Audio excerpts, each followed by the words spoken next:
అరబ్బీ భాషలో ముందు అనే పదాన్ని మనం ఎలా చెప్తామో అలాగే అరబ్బీ వాళ్ళు ఎలా చెప్తారో నేను మీకు ఈ వీడియోలో తేడా చెప్తాను. గిద్దాం అంటే ముందు అనే అర్థం వస్తుంది. అలాగే నా ముందు అని చెప్పడానికి మనం అనగిద్దాం అని మనం చెప్తాము. అరబ్బీ వాళ్ళు గిద్దామి అని చెప్తారు.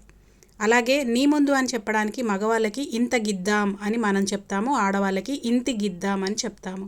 కానీ అరబ్బీ వాళ్ళు ఎలా చెప్తారంటే మగవాళ్ళకైతే గిద్దామక్, గిద్దామక్ అని మగవాళ్ళకి గిద్దామచ్ అని ఆడవాళ్ళకి చెప్తారు నీ ముందు అని చెప్పడానికి. అలాగే అతని ముందు అని చెప్పడానికి హువ గిద్దాం అని మనం చెప్తాము. అరబీ వాళ్ళు గిద్దాం హూ, గిద్దాం హూ అంటే అతని ముందు అనే అర్థం వస్తుంది. అలాగే ఆమె ముందు అని చెప్పడానికి హియ గిద్దాం అని మనం చెప్తాము.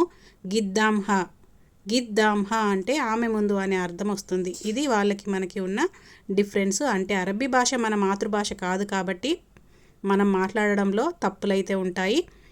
దీనికి సంబంధించిన పూర్తి వీడియో మన ఛానల్లో చూడండి. ఇవి మరి ముఖ్యంగా గల్ఫ్కి కొత్తగా వచ్చిన వాళ్ళకి చాలా ఉపయోగపడతాయి ఈ అరబిక్ వీడియోస్.